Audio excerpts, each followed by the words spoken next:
2025년 9월 28일 최신 기출문제 이론시험 문제를 풀어보도록 하겠습니다.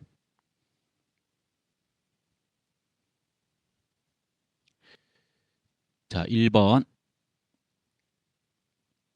다음 중 손익계산서의 작성 기준에 대한 설명으로 옳지 않는 것은?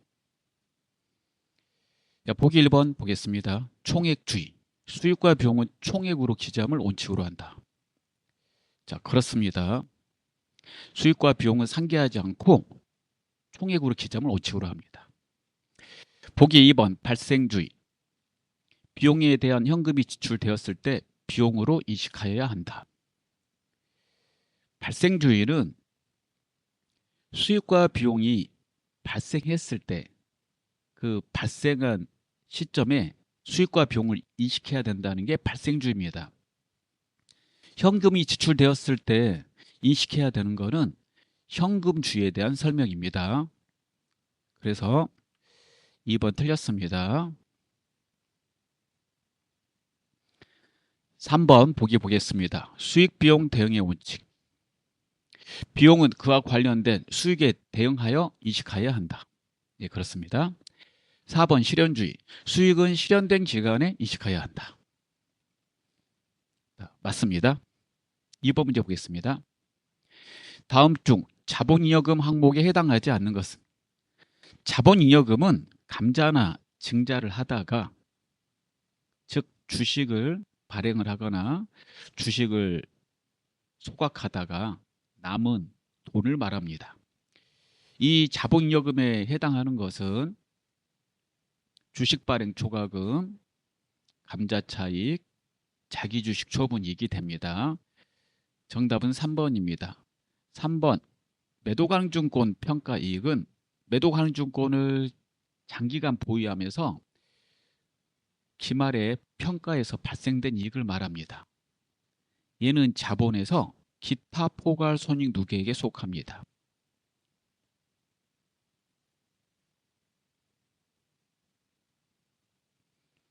그래서 정답은 3번이 되겠습니다. 3번 다음 중 현금 및 현금성 자산에 해당하지 않는 것은?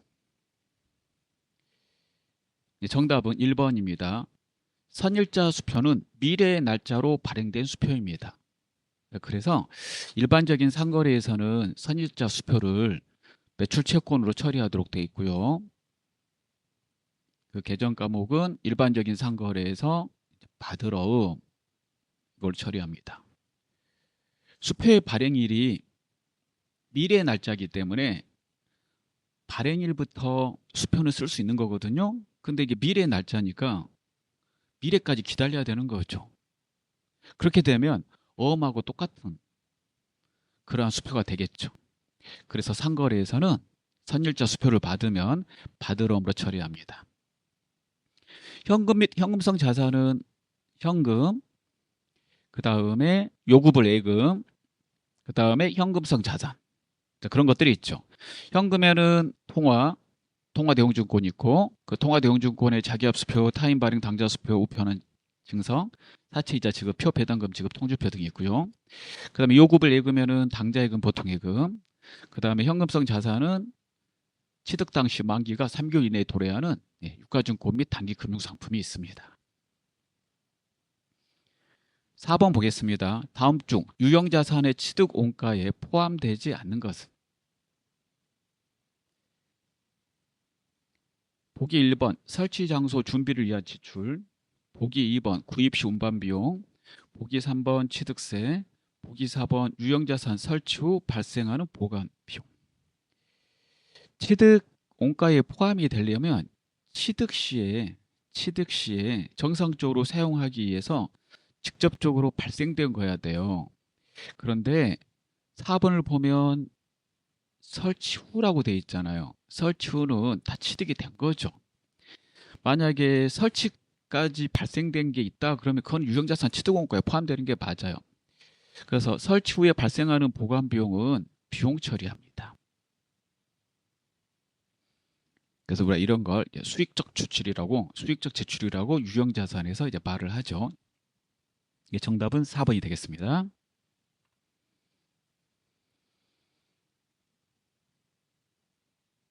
다음 5번을 보겠습니다. 다음은 도매업을 영위하는 주식회사 경기의 비용 관련 자료이다. 다음의 자료를 이용하여 영업의 비용 합계액을 계산하면 얼마인가? 보기에 있는 내용으로 봐서 여러분이 판매비와 관리비, 그 다음에 영업의 비용, 이것만 혼동하지 않으시면 쉽게 풀 수 있을 것 같습니다. 자, 소모품비는 판매비와 관리비죠. 그 다음에 이자 비용은 영업의 비용이고, 그다음 재고자산 감모 손실 비정상적 발생의 영업의 비용. 그럼 정상적으로 발생하는 거는 이제 매출원가 처리하기로 했죠. 영업 비용으로. 그 다음에 단기 매매증권 처분 손실, 영업의 비용이죠. 그럼 이렇게 세 개를 더하면 되겠죠? 3번입니다. 300만 원. 자, 이번에는 6번을 보겠습니다. 다음에 재고자산에 대하여 저가법을 적용하였을 때 기말 평가 금액으로 오른 것은? 저가법은 시가, 즉 수은 실현 가치가 장부 금액보다 하락한 경우 시가로 평가하는 것을 말합니다. 그래서 거기에 지금 해당되는 항목 확인해 보라고 지금 상품, 제품, 저장품을 써줬네요. 자, 장부 금액과 수은 실현 가치, 이게 시가 비교를 해가지고 시가가 장부 금액보다 하락했을 때 해당되는 시가를 장부 금액으로 하는 거죠. 시가로 평가하라고 되어 있으니까. 그러면은 하락한 거 맞죠? 이걸로 평가하게 되고요. 얘는 하락 안 했으니까 이제 평가 안 해요. 저가법은 하락했을 때만 평가해요. 그래서 떨어졌을 때만 한다고 해서 저가법입니다. 얘를 하락했죠. 하락 이렇게 보면 이걸로 평가해야 되겠죠. 그러면 기말의 평가 금액은 11만 5천 원. 얘는 평가 안 하니까 기존의 장부 금액 15만 원. 그다음에 11만 원 이렇게 되겠습니다. 정답은 2번이 됩니다. 다음 7번을 보도록 하겠습니다. 다음 중 단기 매매증권에 대한 설명으로 옳지 않는 것은? 보기 1번 공정가치로 평가하며 이에 따른 평가손익은 단기손익으로 인식한다. 예, 그렇습니다. 단기 매매증권은 단기간에 매매차익 목적으로 가지고 있기 때문에 그 평가손익은 단기손익으로 인식합니다. 2번 1년 이내에 단기적인 투자 목적으로 취득한 주식 등을 말한다. 예, 그렇습니다. 보기 3번 취득 시 발생한 부대 비용은 취득원가에 포함한다. 틀렸습니다. 단기 매매증권 취득 시 발생한 부대 비용은 비용으로 처리하라고 돼 있어요. 비용으로 처리한다. 중요한 내용이죠. 그래서 이거 낸 거예요, 여러분. 보기 4번 처분 시 발생하는 처분 손익을 단기 손익으로 인식한다. 그렇습니다. 그래서 그 계정 과목이 단기 매매증권 처분이익, 단기 매매증권 처분 손실이 있죠. 자, 8번을 보도록 하겠습니다. 다음 중 당좌 자산에 해당하지 않는 항목은 무엇인가? 이건 좀 쉬운 문제죠, 여러분. 예, 보기 4번 당좌 차율이 되겠습니다. 당좌 차율은 유동부채죠. 당좌예금 통장의 잔액보다 당좌 수표를 더 많이 발행했을 때 그러면은 당좌 차율 계약을 맺었다면 통장에 마이너스로 찍히게 되는데 이거는 당좌예금 통장에 은행에서 빌려준 돈이라는 뜻이죠. 예. 그래서 음수로 지키는 거고 이거는 당좌예금 통장에 돈이 부족해서 은행이 빌려줬기 때문에 빌려준 돈이다. 그래서 당좌 차율 이렇게 말합니다. 자, 9번을 보도록 하겠습니다.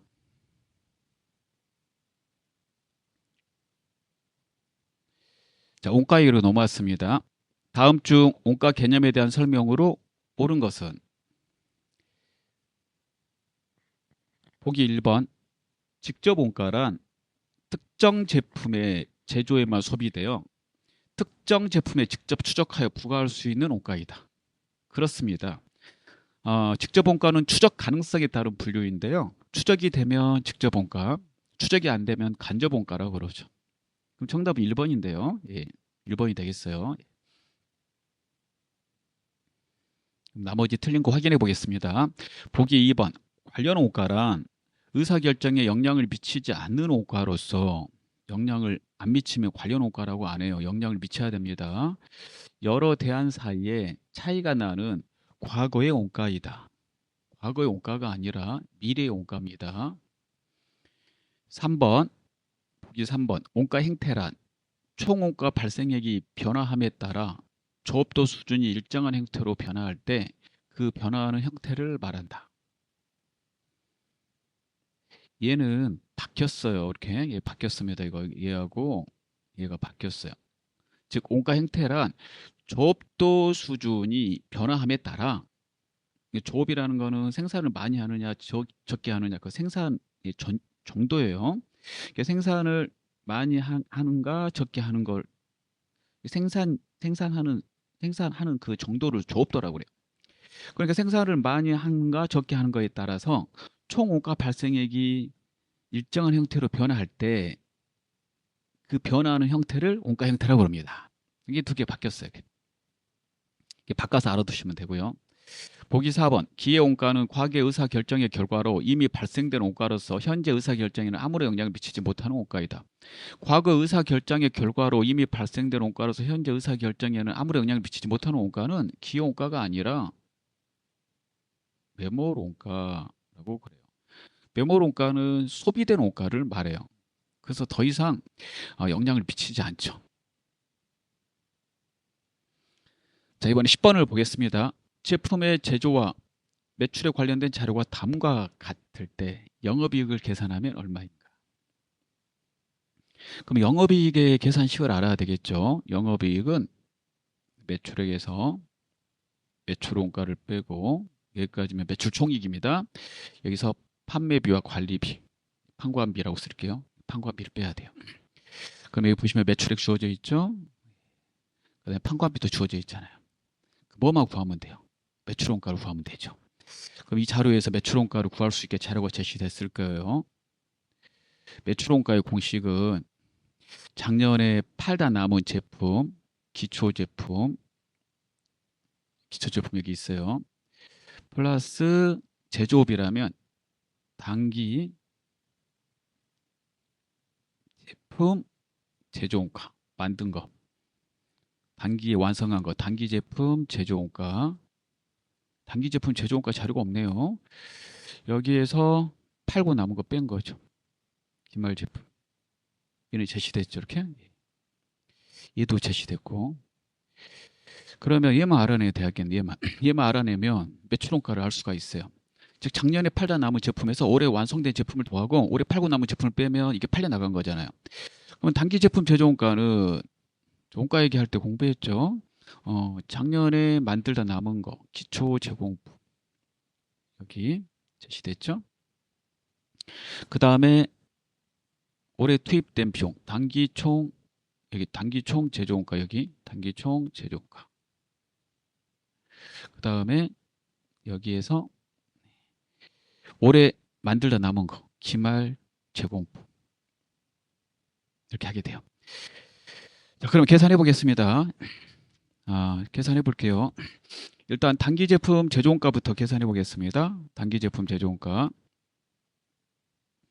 기초 적용품 30만 원 30이죠. 그 다음에 단기 총 제조원가 22만 원 30에다 22만 원을 더하세요. 그 다음에 기말 제공품 5만 원 5만 원을 빼세요. 그러면 20만 원이 돼요. 20만 원. 자, 그럼 매출원가 구해볼게요. 기초제품 24만 원 24만 원 더하기 단기 제품 제조원가 20만 원. 그 다음에 팔고 남은 거 있죠? 기말 제품 30만 원 이거 빼야 되겠지. 빼기 30. 24만 원 더하기 20만 원 그다음 빼기 30만 원을 하게 돼요. 그러면은 매출원가는 14만 원이 나와요. 14만 원 구했네. 자, 그러면 이제 드디어 영업이익을 구해보겠습니다. 자, 매출액 더 넣어보면 매출액은 100만 원이죠. 100만 원에서 그 다음에 매출 원가를 빼야 되죠. 14만 원 빼고 그 다음에 판관비 빼야 되죠. 26만 원 빼요. 100만 원에서 14만 원 빼고 26만 원 빼면 60만 원이 됩니다. 정답은 60만 원. 10번의 정답 4번이 되겠습니다. 식을 좀 외우셔야지 풀 수 있는 문제입니다. 시간이 좀 오래 걸리죠? 11번 보겠습니다. 다음 자료를 이용하여 평균법에 의한 기말 제공품의 완성도를 계산하면 얼마인가? 단 재료는 공정 초기에 전량 투입되고 가공 원가는 공정 전반에 걸쳐 균등하게 발생한다. 이렇게 제시됐네요. 그럼 얘도 공식을 외워야 되는데 10번처럼 저기 완성도를 구하라고 그랬죠. 기말 제품의 완성도. 이 완성도면 평균법의 공식을 또 알아야 되고요.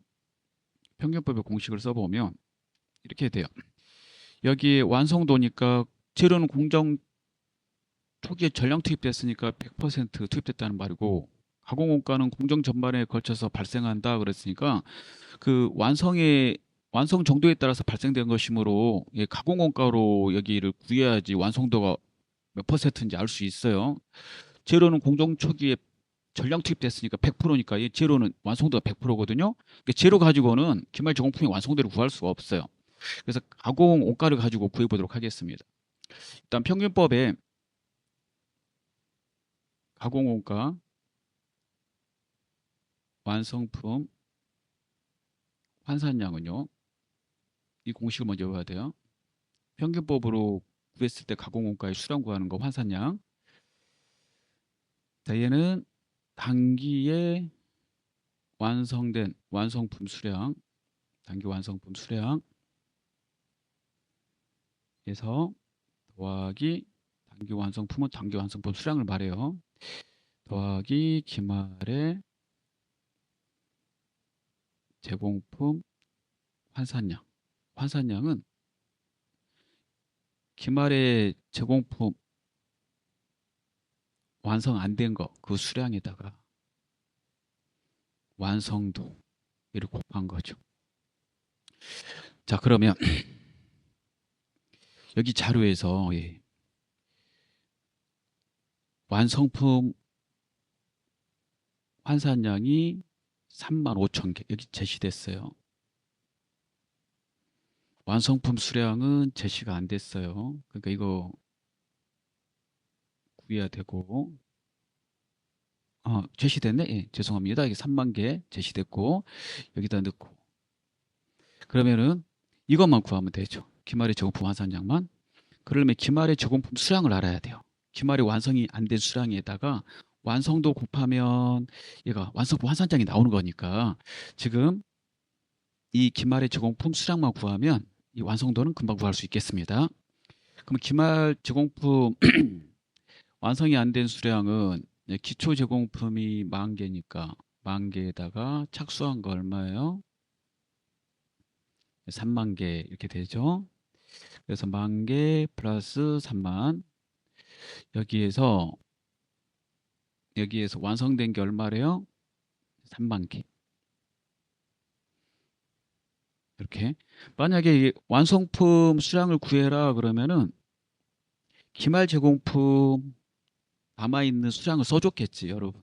그러니까 얘네들은 서로 바꿔가면서 낼 수 있는 거예요. 두 개는 여기 완성품 빼면 이렇게 해서 작년에 만들다 남은 거에다 착수한 수량에서 완성된 거 빼면 완성이 안 된 거잖아요. 이게 기말 제공품 환산량이 그 수량이 되겠죠. 완성이 안 된 거. 완성이 안 된 거 그 수량. 완성 안 된 수량은 계산해 보면 10,000개라는 걸 알 수 있죠. 그럼 여기다가 이제 10,000개를 넣으면 되죠. 이렇게. 그러면 계산 금방 되겠죠. 그럼 이 문제가 또 변형도 될 수 있는데 이 완성품을 안 써주고 여기다가 기말 제공품 수량 써줄 수도 있어요. 뭐 그럴 때는 또 이 완성품을 이렇게 기초 플러스 착수량에서 기말에 완성이 안 된 거 빼서 완성품을 이렇게 구해도 되고, 그래서 이 두 개는 왔다 갔다 할 수 있는 그런 문제입니다. 자, 그러면 이제 여기가 35,000이고 그다음에 3만, 그 다음에 더하기 만 곱하기 완성도 이렇게 되죠. 그러면은 이 완성도는 예, 이렇게 넘어가면 되잖아. 35,000에서 넘어가면 3만이 넘어가면 빼기 되는 거죠. 5,000. 그럼 이 오른쪽에 만 곱하기 완성도만 있으니까 완성도 구할 거니까 나누기 만 이렇게 하면 되겠죠. 그러면 5,000을 만으로 나누니까 절반 0.5. 0.5니까 50%. 정답은 50%가 되겠습니다. 정답은 3번이 되겠습니다. 일단 그래서 이 문제를 풀기 위해서 평균법의 완성품 환산량을 먼저 외우시고, 그다음 기본적으로 완성품 수량하고 완성이 안 된 기말 제공품 수량 계산하는 걸 알아야 돼요. 평균법의 그 완성품 환산량은 단기 완성품 수량에다가 기말 제공품 환산량을 더하는 겁니다. 그 다음에 완성된 거 얼마고 완성이 안 된 거 얼마인 거 구하라고 나올 때, 그 수량 구하라고 그럴 때는요, 기초 제공품, 작년에 만들다가 남은 제공품 수량에다가 단기에 착수한 수량을 더하고 거기에서 기말 제공품 수량을 빼면 단기 완성품 수량이 나오죠. 그렇게 되기 때문에 기초 제공품에다 단기 착수량을 더해서 완성이 된 거 빼면 단기 완성품 수량을 빼면 또 기말 제공품 수량이 나오고요. 이것처럼 이렇게 두 개를 다 외워 놓으셔야지 이 문제를 풀 수 있겠습니다. 12번 보겠습니다. 다음 중 개별원가 계산이 적합한 업종으로 가장 옳은 것은, 그랬어요. 개별원가 계산은 다품종, 소량 생산하는 업종에서 쓰는 거죠. 그래서 거기에 건설, 조선, 항공, 그 다음에 주문 받아서 제작하는 주문 제작업, 그 다음에 기계, 이런 것들이 개별원가 계산의 업종입니다. 따라서 정답은 주문이 들어가 있는 3번이 되겠고요. 나머지는 다 종합원가 계산이 되겠습니다. 13번 문제 보겠습니다.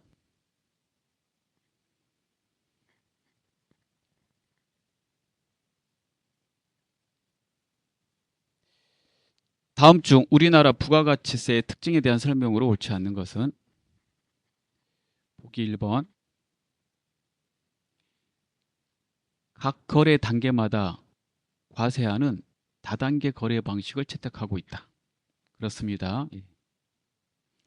보기 2번. 매출세계에서 전단계까지 발생한 매입세액을 공제하는 전단계 세액공제법을 채택하고 있다.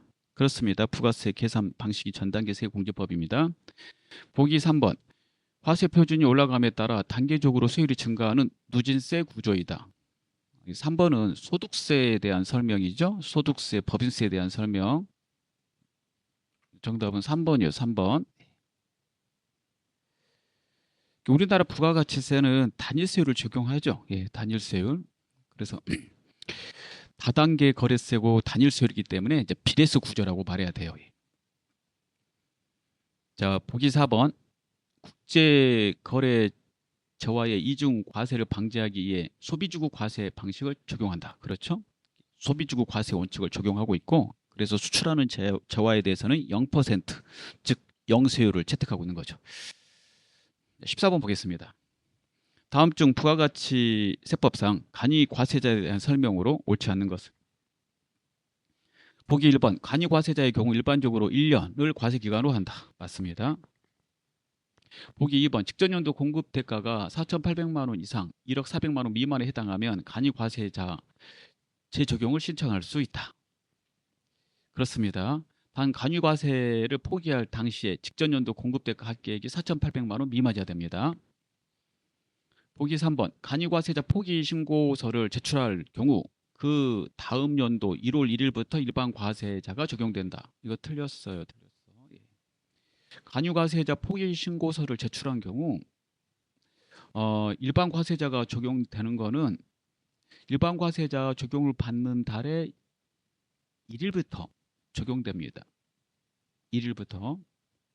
그래서 다음 연도가 아니에요. 보기 4번. 간이과세자는 매출세액보다 매입세액이 많아도 부가가치세 환급이 불가능하다. 그렇습니다. 간이과세자는 부가세 환급이 없어요. 그 대신에 매출세액이 적잖아요. 자, 15번 보겠습니다. 다음 중 부가가치세법상 면세 대상이 아닌 것은 쉽죠? 예, 생수는 과세입니다. 자, 다 풀었습니다. 네, 감사합니다.